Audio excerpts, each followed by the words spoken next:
Okay, I'll just show you the auto access height.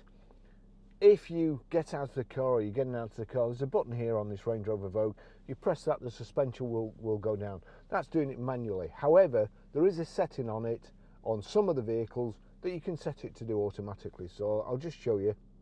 Right, so you go to menu, click menu, you see their driving features, and as you click down, vehicle setup, click across to vehicle setup, and then you'll see passenger airbag, alarm sensors, reverse dip mirror, auto access height.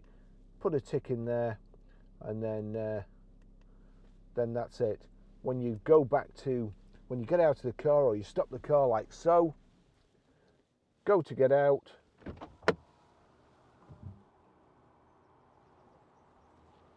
the vehicle lowers to access height, makes it easier to get out.